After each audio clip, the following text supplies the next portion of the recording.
अगर हम छोटे 1-2 साल के दूध पीते हुए बच्चे को कोहिनूर हीरा दे दें, जो अभी माँ के शिकन से दूध पीता है, माँ के सीने को पकड़कर दूध पीता है, और हम उसे कोहिनूर हीरा दे दें, वो क्या करेगा? उस कोहिनूर हीरे को क्या करेगा?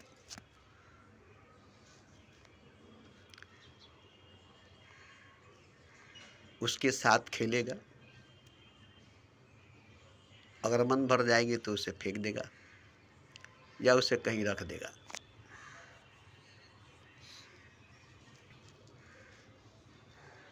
तो दूध पीता बच्चा कोहिनूर हीरे को खूबसूरत पत्थर समझकर खेलता है। वो नहीं जानता है कि कोहिनूर हीरा है।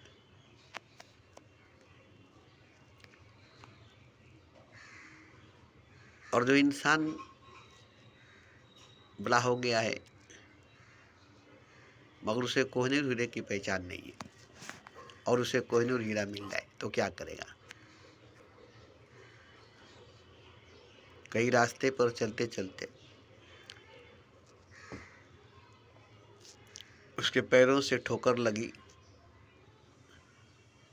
देखा कि एक पत्थर है, तो उसे और भी ठोकर मार कर चला जाएगा, जबकि वो कोहिनूर हीरा है। ये नहीं कि उसे उठाकर चूम कर गले से लगा कर रख लेगा, बल्कि उसे ठोकर मार कर आगे निकल जाएगा। तो क्या कोहिनूर हीरा कहेगा कि मुझे ठोकर मत मारो, मुझे अपना लो, मैं तुम्हारा सारा दुख दूर कर दूंगा, सारी गरीबी दूर कर दूंगा, तुम्हारे कई पुश्तों तक की गुर्बती हमेशा हमेशा के लिए दूर हो जाएगी, कई नस्लों तक की गरीबी हमेशा हमेशा के लिए दूर हो जाएगी।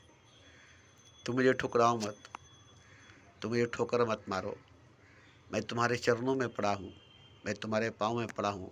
इसका मतलब ये नहीं कि मेरी कोई इज्जत, मेरी कोई कीमत, मेरी कोई कदर नहीं है। मैं कोहिनूर हीरा हूँ, दुनिया का सबसे महंगा हीरा, कोहिनूर हीरा।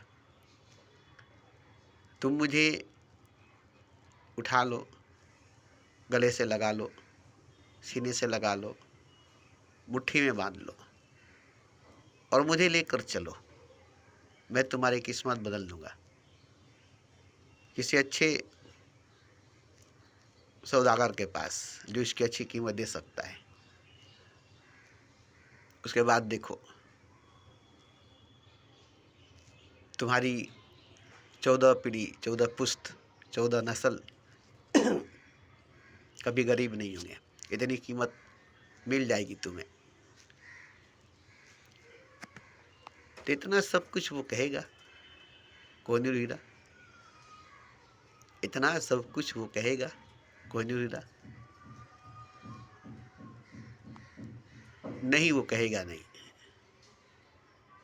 जबकि हर पत्थर धड़कता है, हर पत्थर के सीने में दिल है। सैकड़ों असनाम आज भी कशमशाते हैं इन्हीं पत्थरों में।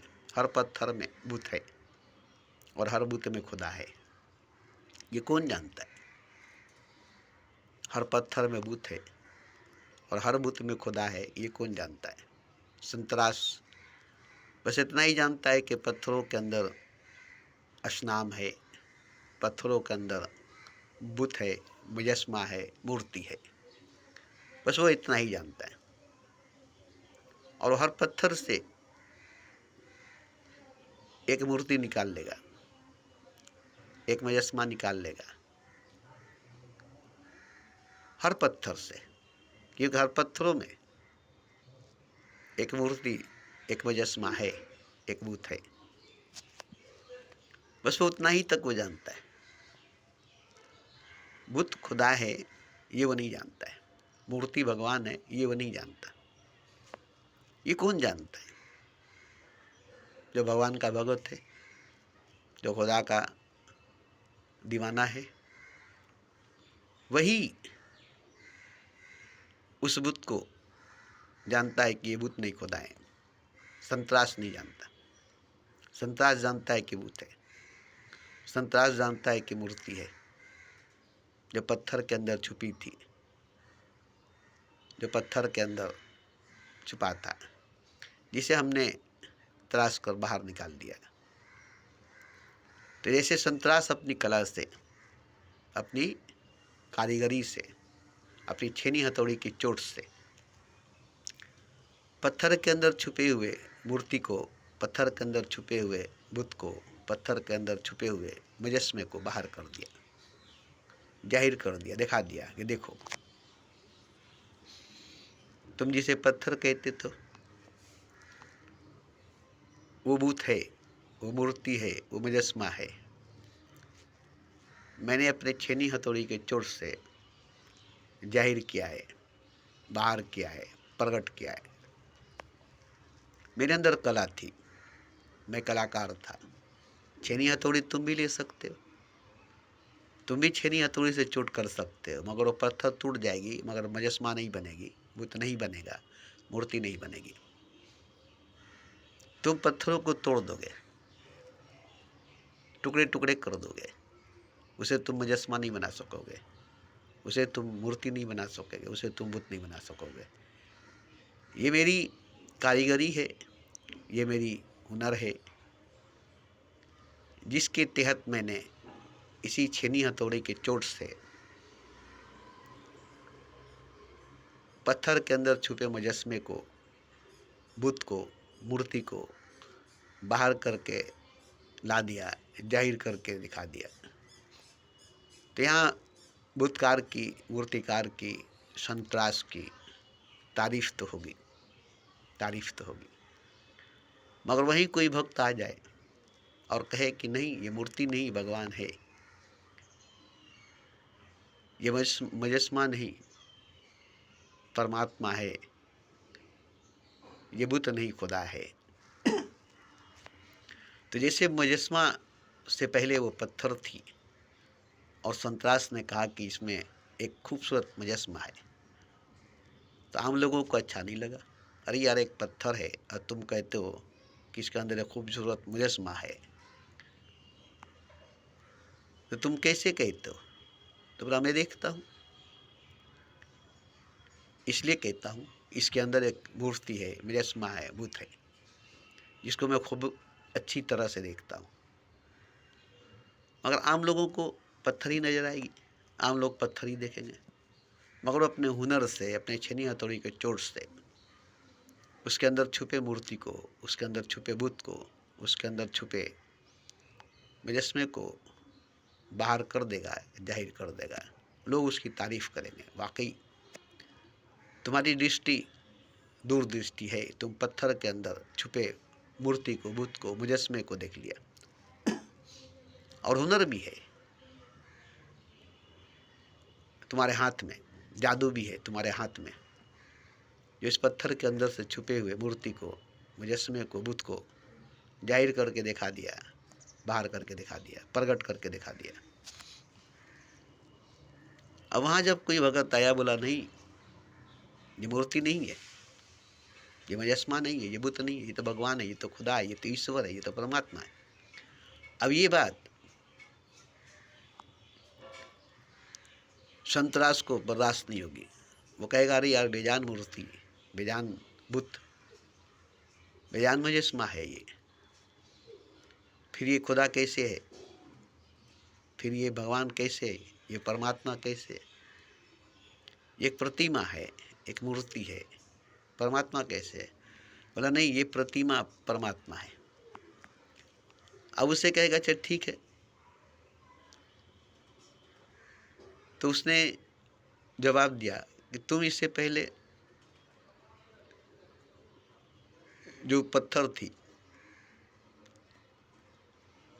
उसके अंदर से कैसे तुमने मुजस्मे को निकाला, प्रतिमा को निकाला, मूर्ति को निकाला, बुत को निकाला। आखिर कैसे निकाला? इसके अंदर जो पहले पत्थर थी, उसके अंदर जो पत्थर की शिला थी, उसके अंदर कहीं पर नजर नहीं आ रही थी। तुमको कैसे नजर आ गया? तुम कैसे देख लिए? एक साधारण आदमी, एक आम आदमी कभी इसके अंदर के बुत को, मूर्ति को, मुजस्मे को, प्रतिमा को तो नहीं देख सकता है। तुमने कैसे देख लिया? तो उसने कहा, मेरी दृष्टि ऐसी है, मेरी निगाह ऐसी है, मेरी नज़र ऐसी है। मैं पत्थर के अंदर छुपे बुत को, मूर्ति को, मुजस्मे को, प्रतिमा को देख लेता हूँ, और उसे बाहर लाने के लिए, जाहिर करने के लिए हुनर है, हाथों की कला है, हाथों की। और इन दोनों हाथों की कला से, हुनर से और छेनी हथौड़ी की मदद से मैं उस बुत को, मुजस्मे को, मूर्ति को, प्रतिमा को बाहर निकाल लेता हूँ और सबके सामने ला कर रख देता हूँ। तो इसमें वक्त लगी है ना, समय लगा है ना? बोला, हाँ वक्त तो लगी है, समय तो लगा है, और साधन लगी है ना, छेनी हथौड़ी की। हाँ, छेनी हथौड़ी की जरूरत पड़ी है, साधन लगी है। तो ये दो साधन के बिना, छेनी हथौड़ी के बिना तुम क्या पत्थर से बुत को, मूर्ति को, मुजस्मे को, प्रतिमा को बाहर निकाल सकते हो? तो बोला, नहीं, हाथों से तो नहीं हो सकता है बिना छेनी हथौड़ी के। तो ये दो छेनी हथौड़ी की जरूरत तुम्हें पड़ी। ऐसे ही मुझे भी इसके अंदर छुपे भगवान को बाहर निकालने के लिए, प्रकट करने के लिए, जाहिर करने के लिए, आया करने के लिए मुझे भी कुछ साधन की जरूरत पड़ेगी। और यही दो हाथों से, जैसे तुम्हारी दो हाथ जिसमें कला थी, तुम्हारी जो दृष्टि जिसमें देखने की सलाहियत थी, ऐसे ही मेरी आंखों की दृष्टि में रोशनी है देखने की भगवान को, और मेरे दो हाथों में कला है प्रकट करने की भगवान को। अब जैसे तुम्हें छेनी हथौड़ी की जरूरत पड़ी, ऐसे ही मुझे भी दो चीज़ों की जरूरत पड़ेगी। एक प्रेम, और दूसरा पूजा। तो हम इसको प्रेम से पूजेंगे, प्रेम से पूजा करेंगे। तो इसके अंदर छुपी हुई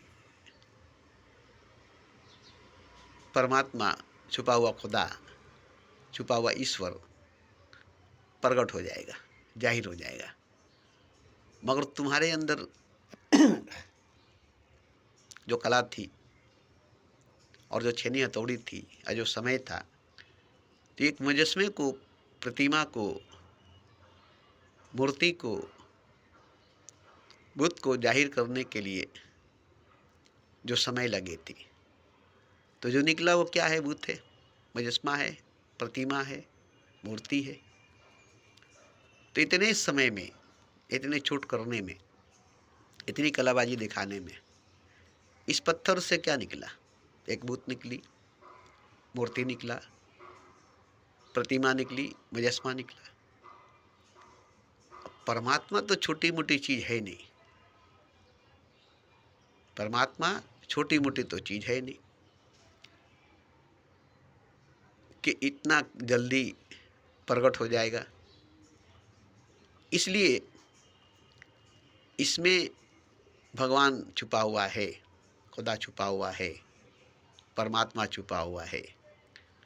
मगर उसको प्रकट करने में, जाहिर करने में, आया करने में, बाहर करने में काफ़ी समय लगेगी, काफ़ी समय लगेगी। क्योंकि वो परमात्मा है, वो जल्दी आना नहीं चाहेगा, वो प्रकट होना नहीं चाहेगा। उसमें अपनी शक्ति है, इसमें शक्ति नहीं थी। उसकी अपनी मर्जी है, इसमें इसकी मर्जी नहीं थी।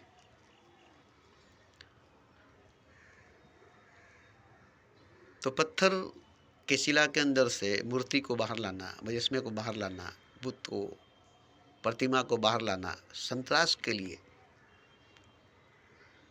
ज़्यादा समय की जरूरत नहीं पड़ती, ज़्यादा साधन की जरूरत नहीं पड़ती। कुछ समय और छेनी हथौड़ी बस। मगर उसी बुत के अंदर उसी मूर्ति मुजस्मा प्रतिमा के अंदर भगवान छुपा हुआ है, उसको बाहर करने में काफ़ी समय लगेगी, काफ़ी वक्त लगेगा, बहुत प्रेम लगेगी, बहुत पूजा लगेगा और अपनी प्राणों की आहुति देनी पड़ेगी। अपनी प्राणों की आहुति देनी पड़ेगी, उसमें प्राण डालनी पड़ेगी, प्राण प्रतिष्ठा करनी पड़ेगी, तब भगवान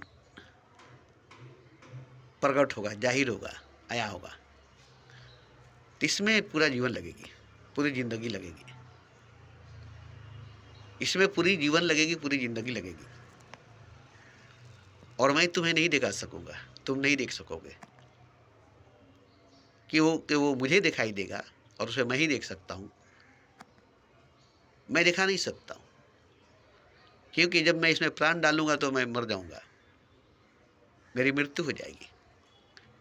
तब ये प्रकट होगा, तब ये जाहिर होगा, तब ये आया होगा, तब तुम इसे नहीं देख सकोगे, मैं देख सकूंगा, क्योंकि मैंने इसमें प्राण डाली है, मेरी प्राण इसमें डाली गई। इसलिए एक जीवित परमात्मा, एक जिंदा खुदा मुझे मिलेगा, मगर बिना प्राण डाले नहीं होगी, बिना जान दिए नहीं होगा। तो इसमें जान देनी पड़ेगी, प्राण देना पड़ेगा। प्राण प्रतिष्ठा करके मूर्ति को भगवान बना देते हैं, वो धोखा है।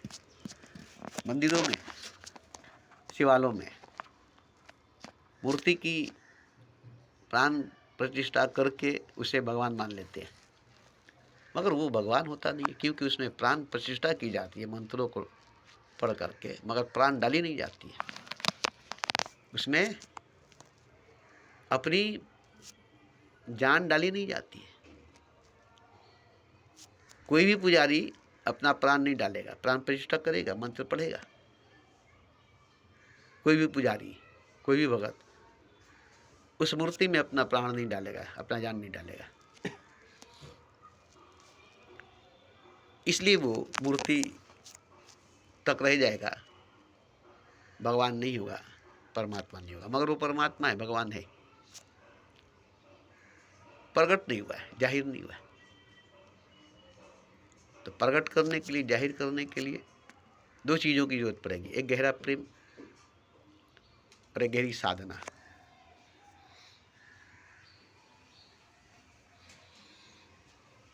तो गहरा प्रेम और गहरी साधना करने से एक ही पत्थर में, एक ही मूर्ति में, एक ही मुजस्मे में, एक ही बुत में नहीं, बल्कि पूरे ब्रह्मांड में, पूरे कायनात में छुपा हुआ भगवान, छुपा हुआ खुदा, छुपा हुआ परमात्मा प्रकट हो जाएगा। अभी विराट रूप में, सूक्ष्म रूप में नहीं, विराट रूप में। सबका निचोड़, सबका तोड़, सबका जोड़, सबका टोटल खुदा है, ईश्वर है। सबको जोड़कर जो टोटल आएगा, सबको निचोड़ कर जो निकल कर आएगा, वही भगवान, वही खुदा है। जैसे दूध में से निचोड़ करके घी निकाल लिए, दूध में से निचोड़ करके घी निकाल लिए, अब दूध में कुछ नहीं है। समुद्र मंथन करके उसमें समृत निकाल दिए, अब समुद्र में कुछ नहीं है। सागर मंथन करके उसमें से अमृत निकाल दिए, अब सागर में कुछ नहीं है, केवल पानी है, केवल पानी है। क्योंकि उसमें से अमृत निकल गई, उसकी प्राण निकल गई, उसकी शक्ति, उसकी ऊर्जा निकल गई।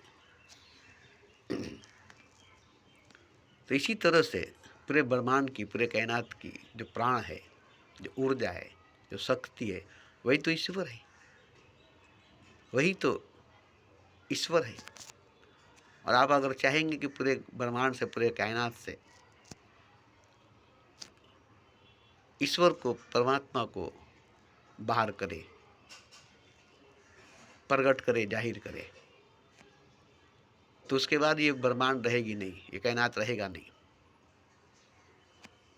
जैसे ही इसमें से निकलेगा, जैसे दूध में से घी निकल जाने के बाद दूध में अब कोई प्रोटीन नहीं रह जाती, अब कोई शक्ति, कोई ताकत नहीं रह जाती। ऐसे ही परमात्मा के निकल जाने के बाद, प्रकट हो जाने के बाद, अब वो रस नहीं रह जाता, क्योंकि रस ही तो परमात्मा है। जो रस आपको मिलती है वही रस परमात्मा है। सब में जो रस रहा है, सब में से जो रस रहा है, जैसे हर फूल के अंदर खुशबू है, हर फूल के अंदर शहद है, मगर शहद की खुशबू अलग होती है, शहद की खुशबू अलग होती है। उसमें कई फूलों की रस होती है, बल्कि हर फूलों की रस होती है, और एक शहद हो जाती है, बस एक शहद। तो इसी तरह से आप फूल में शहद को नहीं देख सकते। फूलों से शहद को निकालने के लिए शहद मक्खी की जरूरत पड़ेगी, मधुमक्खी की जरूरत पड़ेगी, वही निकाल सकती, उसी से निकाल सकते। उसको पालना पड़ेगा, उसका पालन पोषण करना पड़ेगा। और वही जहाँ शहद की कारोबार होती है वहाँ जाकर देखिए, शहद की मक्खियों को पालना पड़ता है, खरीद कर लाना पड़ता है, तब शहद की मक्खियाँ शहद बनानी शुरू करती है, तब कंपनी को शहद मिलता है। तो शहद ओरिजिनल बनाने के लिए शहद की मक्खी, रेशम को बनाने के लिए रेशम का कीड़ा, ये दोनों जरूरी है। बिना रेशम के कीड़ा का रेशम नहीं बनेगा, बिना शहद के मक्खी का शहद नहीं बनेगा। ये मशीन से नहीं बनेगी, ये मसनवी नहीं है, ये कुदरती नेचुरली है। रेशमी कपड़ा जो है, रेशम का कपड़ा जो है, रेशम का धागा जो है, वो एक रेशम के कीड़े से होगा। बगैर रेशम के कीड़ा का रेशम का धागा नहीं बनेगा। ऐसे ही शहद, बगैर शहद की मक्खी का शहद नहीं बनेगा। तो इसी तरह से परमात्मा के लिए जिंदा जीवित तत्वों की जरूरत पड़ेगी, छेनी हथौड़ी से नहीं। संतरास के पास छेनी हथौड़ी है, मगर छेनी हथौड़ी जिंदा नहीं है, छेनी हथौड़ी जिंदा नहीं है। भक्त के पास छेनी हथौड़ी नहीं है, वो उसके अंदर जिंदा दिल, जिंदा रूह है, जिंदा मन, जिंदा आत्मा है। और यही मन और आत्मा, दिल और रूह, यही दोनों मिल करके, यही दोनों मिल करके परमात्मा को प्रकट करेंगे, परमात्मा को प्रकट करेंगे। तो देखिए, ईश्वर को, परमात्मा को प्रकट करने के मारने यही हुआ कि अब कुछ नहीं है, सब कुछ खत्म हो गया, सब कुछ खत्म हो गया। जैसे कयामत आ गई और सब कुछ नष्ट हो गई, खत्म हो गई, उसकी नामो निशान तक नहीं रही। अब सिर्फ परमात्मा है, सिर्फ परमात्मा। तो ऐसा घटना घटेगा, परमात्मा को प्रकट करने के बाद खुद प्रकट करने वाला भी नहीं रह जाता। ये नहीं कि प्रकट करने के बाद प्रकट करने वाला भी रहेगा, नहीं। वो जब तक रहेगा तब तक नहीं प्रकट होगा। मैं था तो हरि नहीं, अब हरि है तो मैं नहीं। इसलिए भगवान को दिखाने की बात, ईश्वर को दिखाने की बात, या भगवान को देखने की बात, ईश्वर को देखने की बात बिल्कुल ही गलत है, बिल्कुल ही गलत है। न देख सकते हो, न दिखा सकते हो। हाँ, भगवान हो सकते हो, बड़ा हैरानी की बात है, बहुत हैरानी की बात है। भगवान को दिखा नहीं सकते, भगवान को देख नहीं सकते, और भगवान को प्रकट भी, जाहिर भी नहीं कर सकते हो। तो क्या कर सकते हो सकते हो भगवान, और हो ही नहीं सकते, हो ही भगवान, हो ही भगवान।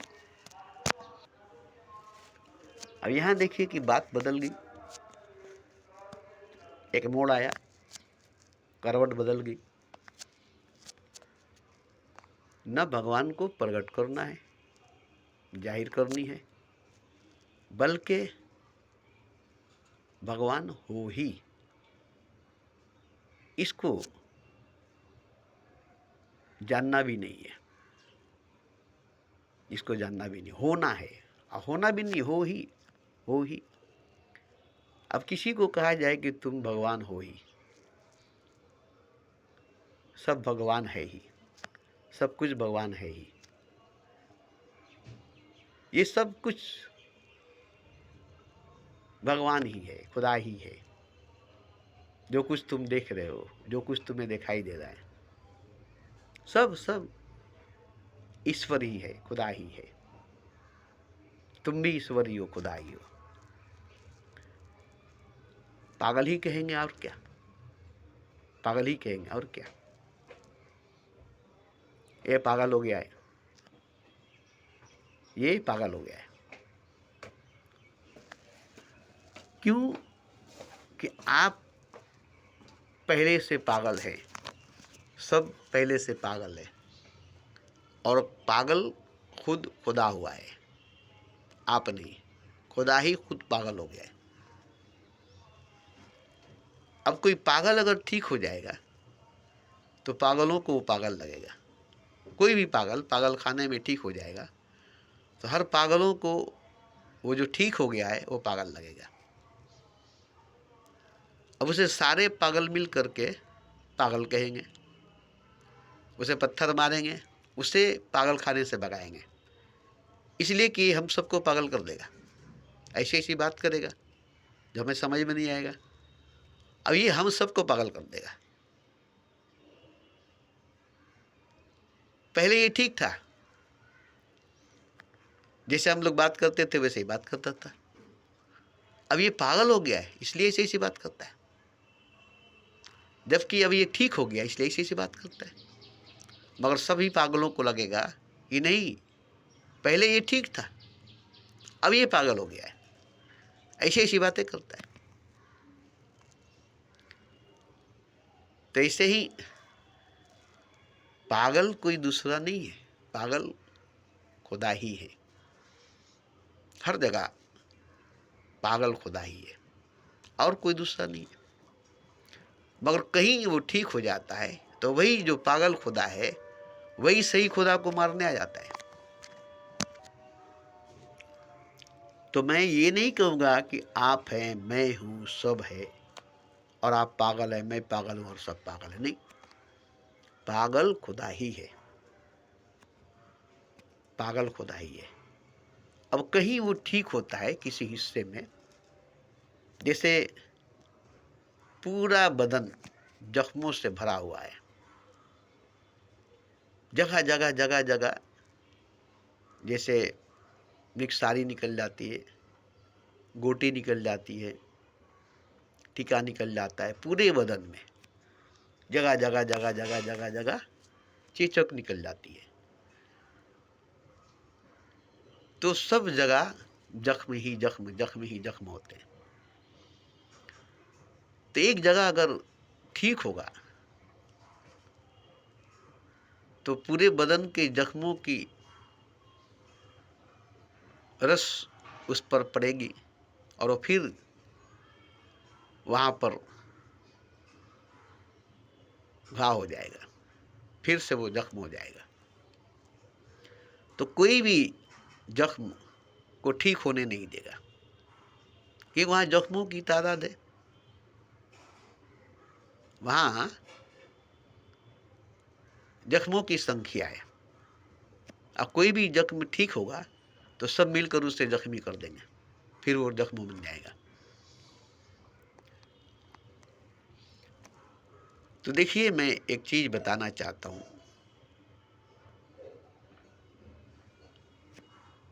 कि हर कोई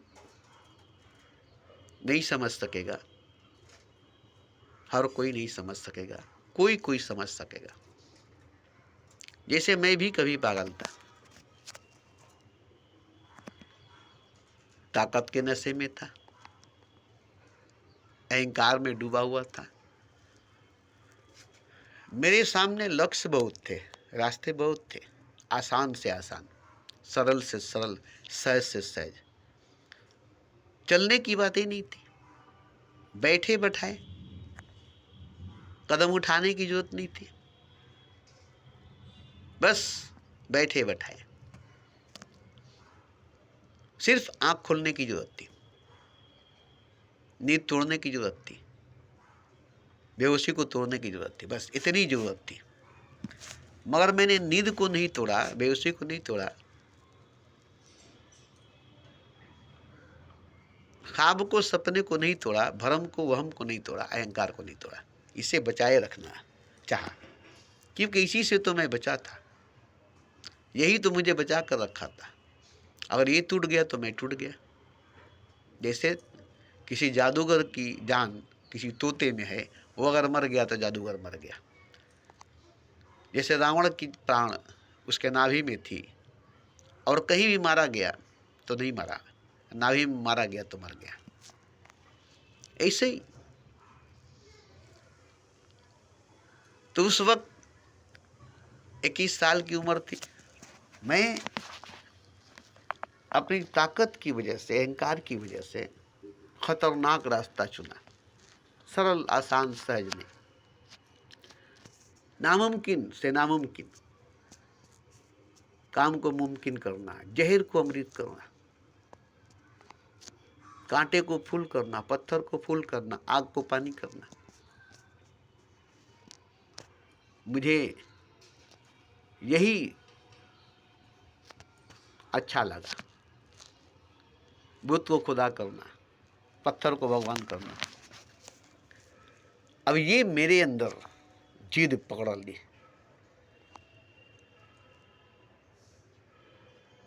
और मैंने अपनी सारी शक्ति, सारी पावर, सारी ऊर्जा इसी में लगा दिया। और तो और जितनी जख्म हो, ये सब तगमे हैं, जितने जख्मी हो सकोगे उतने ही तगमों से भरोगे। ये सारे जख्म फूल बनेंगे, ये सारे जख्म फूल बनेंगे। खुद को जितना जख्मी कर सको, खुद को जितना घायल कर सको, खुद को जितना दौड़ा सको, भगा सको, जितना उछाल सको, तो मैंने इसी में अपने आप को लगा दिया। और सुकून भी चाहता था, शांति भी चाहता था, मगर सुकून नहीं मिली, शांति नहीं मिली, और जिद में अड़ा हुआ था, जिद में अड़ा हुआ था। आज मैं देखता हूं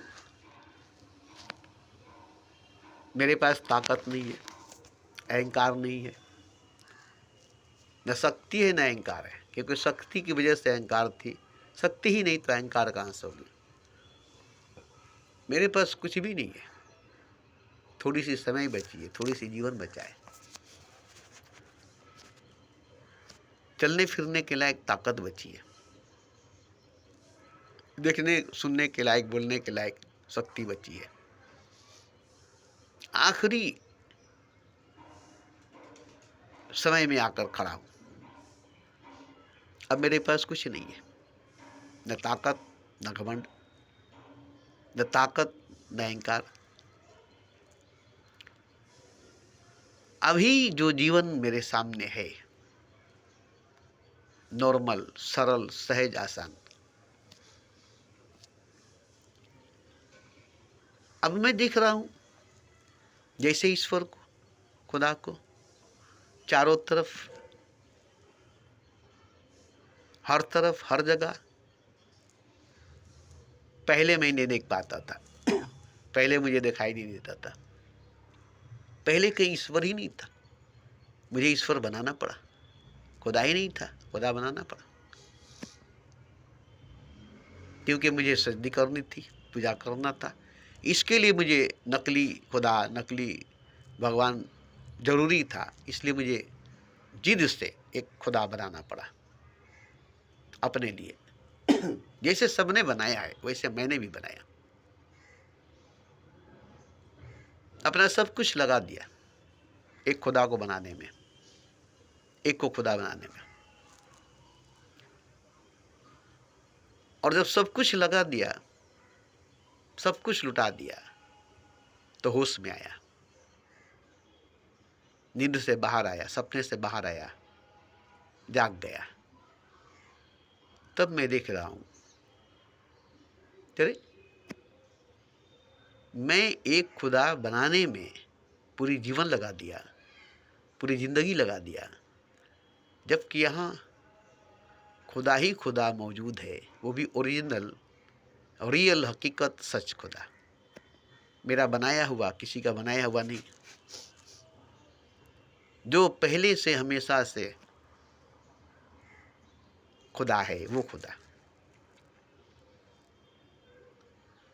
अब मैं बड़ी हैरान हूँ कि इसको तो पाना कठिन नहीं था, इसको तो पाना मुश्किल नहीं था, ये तो पहले ही से उपलब्ध है, ये तो पहले ही से पाया हुआ है, और ये तो पहले ही से है। और हम एक खुदा बनाने में लगे हुए थे, और पूरी जिंदगी, पूरी जीवन लगा दिए एक खुदा को बनाने में।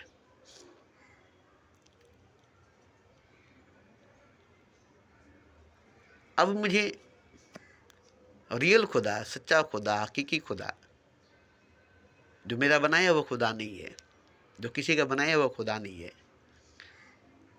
वो गनीमत है कि मौत से पहले मेरी बेहोशी टूट गई, मेरी नींद टूट गई, मेरी पागलपन छूट गया, और मैं होश में आ गया, जाग गया और ठीक हो गया। मैं एक खुदा को बनाने चल रहा था, क्योंकि पूजना मेरी फितरत थी, झुकना मेरा आदत था, और झुकने के लिए खुदा की ज़रूरत है, पूजने के लिए भगवान की ज़रूरत है। और कहीं भगवान नहीं था, कहीं खुदा नहीं था, तो हमें एक भगवान बनाना पड़ा, खुदा बनाना पड़ा।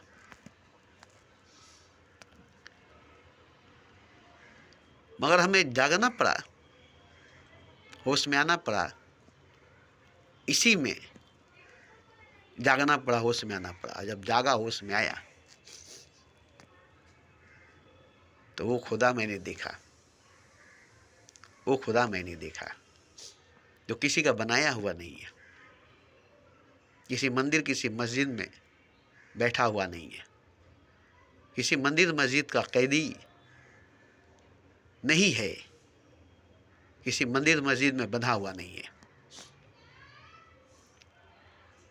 अब वो खुदा, असली खुदा, रियल खुदा, सच्चा खुदा, हकीकी खुदा, होश में आने के बाद, जाग जाने के बाद, होश में आने के बाद, जाग जाने के बाद,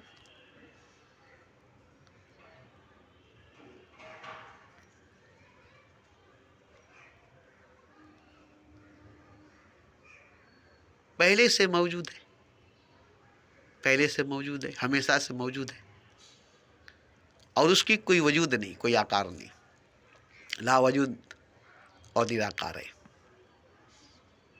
ये भी बात है, लावजूद और निराकार है, उसकी कोई आवाज़ नहीं, वो बेआवाज आवाज़ है, गूंगा नहीं है, गूंगा नहीं है, मौन है, चुप है, खामोश है, उसमें कोई कंपन, तरंग, लग्जिश, सदा निदा नहीं है।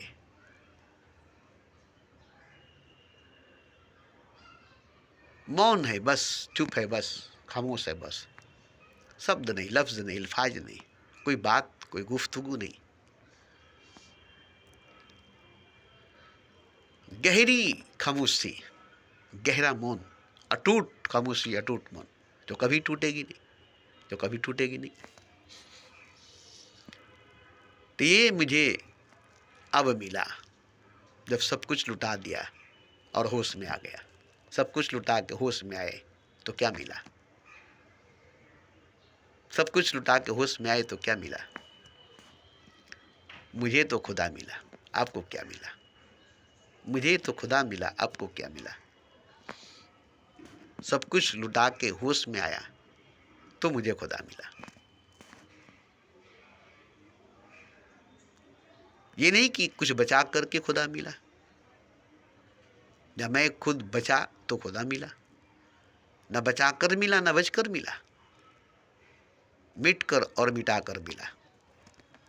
जब पूरी तरह से मिट गया और पूरी तरह से मिटा दिया,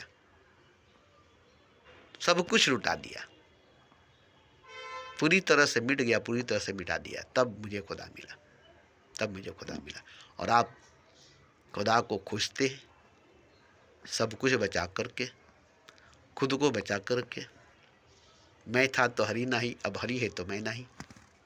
कितनी साफ बात इसमें है। उसको पाने के लिए जो सबसे विराट, सबसे अजीब, अपने आप को मिटाना नहीं चाहते, उसको पाने के लिए जो सबसे विराट, सबसे अजीब और सबसे सच्चा, सबसे हकीकत है, और अपने को मिटाना नहीं चाहते, जो मिथ्या है, झूठ है, झूठ से सच को पाना चाहते हैं, झूठ सच को पाना चाहता है, अंधकार प्रकाश को पाना चाहता है, अज्ञान ज्ञान को पाना चाहता है, अंधेरा रोशनी को पाना चाहता है। पा सकता है अंधेरा रोशनी को, छू सकता है अंधेरा रोशनी को। छूते ही अंधेरा खत्म हो जाएगा, छूते ही अंधेरा खत्म हो जाएगा, रोशनी को छूते ही अंधकार खत्म हो जाएगी, प्रकाश को छूते ही अंधेरा खत्म हो जाएगा, ज्ञान को छूते ही अज्ञान खत्म हो जाएगा, जागरण को छूते ही नींद खत्म हो जाएगी, होश को छूते ही बेहोशी खत्म हो जाएगा। तो ये देखिए, चारों तरफ खुदा ही बेहोश पड़ा हुआ है, खुदा ही बेहोश पड़ा हुआ है, कोई दूसरा नहीं, खुदा ही सोया पड़ा हुआ है। और वो जागना भी नहीं चाहता है, उसे जगाया भी जाए तो वो जागना नहीं चाहता, क्योंकि उसको सोने में मजा मिलता है, उसको बेहोश होने में मजा मिलता है। क्योंकि अगर वो जागेगा, अगर वो होश में आएगा, तो उसे बड़ी दुख होगी, बड़ी पीड़ा होगी, जिसको सहन करना पड़ेगा, पीड़ा से गुजरनी पड़ेगी, दुख से गुजरना पड़ेगा। बिना दुख से पीड़ा से गुजरे नहीं होगा। और जब तक वो दुख से पीड़ा से नहीं गुजरेगा, तब तक वो असली रूप में आग में जब तक सोना नहीं तपेगा, कुंदन नहीं बनेगा। छेनी हथौड़ी का चोट जब तक पत्थर नहीं खाएगा, मुजस्मा नहीं बनेगा। जब तक सर के चोट नहीं खाएगा, बुत खुदा नहीं बनेगा। सजदों का चोट नहीं खाएगा, खुदा नहीं बनेगा। जब तक सर पर सर नहीं पटका जाएगा, तब तक खुदा आया नहीं हो जाएगा। जब तक सर नहीं रगड़ा जाएगा, सर नहीं झुकाया जाएगा, तब तक खुदा नहीं जाग पाएगा। तो अपने सजदों से, अपने सजदों की चोट से अपने खुदा को जगा सकते हो। इतनी सजदों की चोट, इतनी सजदे की चोट खुदा को लगेगी कि उसको जागना पड़ेगा। मगर आप चोट ही नहीं करते, क्योंकि आपको भी चोट लगेगी ना। चोट आपको भी लगेगी, उसको भी लगेगा। छेनी को हथौड़ा से मारा जाएगा तो हथौड़े को भी चोट लगेगा, छेनी को भी चोट लगेगा, दोनों को चोट लगेगा। और आपको भी चोट लगेगा, पत्थर को भी चोट लगेगा, यहाँ सबको चोट लगेगा। छेनी हथौड़ी चलाने में ताकत लगेगी, छेनी हथौड़ी के टकराने में छेनी हथौड़ी को चोट लगेगा, और पत्थर को भी चोट लगेगा। चोट सबको लगेगा, तब एक मुजस्मा बनेगा। ऐसे ही सजदों का चोट पर चोट, चोट पर चोट जब लगेगा, तब खुदा बनेगा। वही सजदा करने वाला बंदा खुदा बनेगा। आखिर क्यों सजदे कराए जाते हैं, सर को झुकाए जाते हैं? जानते हैं इसका राज क्या है? सजदे कराने का राज क्या है? सर को झुकाने का राज क्या है? आपका अहंकार जो सर के अंदर है वही पिघल जाए, मगर आपका सर झूठा है जो झुकता है। सजदा झूठा सजदा करते हैं आप रोज, इसलिए आपके सर में जो अहंकार है वो रह जाता है। हम बहुत सजदा करते हैं, मामूली बात है। हम बहुत नमाज पढ़ते हैं, मामूली बात है।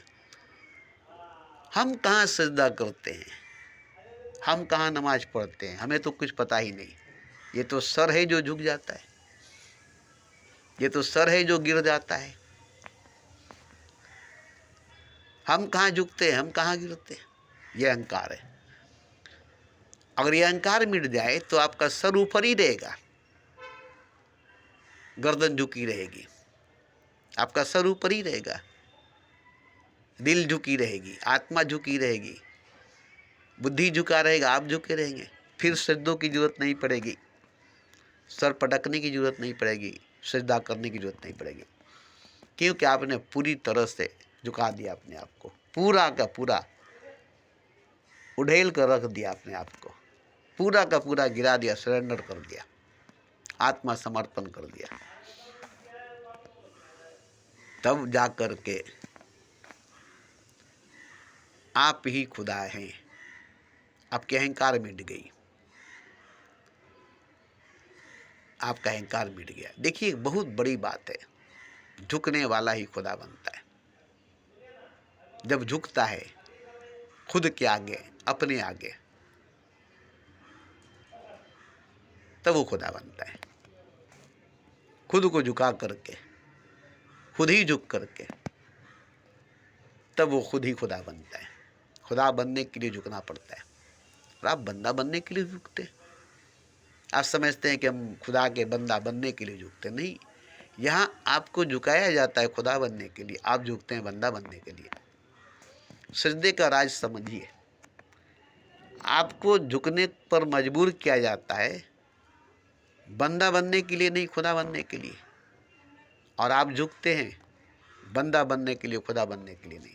इसलिए आपका झुकना, आपका गिरना, आपका रोना बेकार हो जाता है। और जिस दिन झुक जाएंगे पूरी तरह से, उस दिन मिट जाएंगे पूरी तरह से, फिर आप नहीं रहेंगे, फिर आप नहीं रहेंगे, अब खुदा रहेगा। आप नहीं होंगे, अब खुदा होगा। तो ईमानदारी से बताइए, तो कभी आप ऐसा सजदा किए हैं? कभी इस तरह से आप झुके हैं? नहीं, नहीं, नहीं। बनाकर तुझको मौला, खुद को बंदा कर लिया है मैंने। सस्ता हो या महंगा, अब तो सजदा कर लिया है मैंने।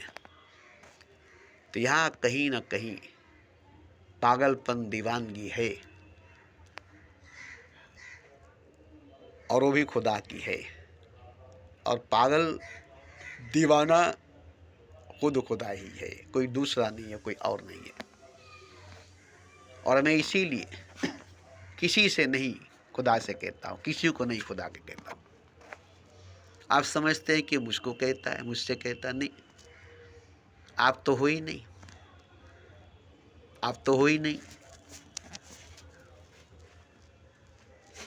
जो है वो तो खुदा है, जो कुछ है वो तो खुदा है। और खुदा ही पागल है, खुदा ही दीवाना है, खुदा ही सोया हुआ है, खुदा ही बेहोश है। और उसको जगाना, कुंभकर्ण को जगाना आसान नहीं था। खुदा को जगाना, भगवान को जगाना, उसको होश में लाना, उसको पागल से ठीक करना, उसका इलाज करना, उसकी सेवा, उसकी खिदमत करना, उसको तंदुरुस्त, स्वस्थ, मस्त करना, उसके लिए डॉक्टर बनना, उसके लिए हकीम बनना, उसका खिदमतगार बनना, उसका सेवक बनना, ताकि वो ठीक हो जाए, खुदा हो जाए। तो इस तरह से जब आप करेंगे तो आप ही ठीक होंगे और आप ही खुदा होंगे। क्योंकि पागल आप ही हैं, दीवाना आप ही हैं। आप ही को ठीक होना है, आप ही को ठीक होना है, आप ही को होश में आना है, आप ही को जागना है, आप ही को खुदा होना है, क्योंकि आप खुदा है ही।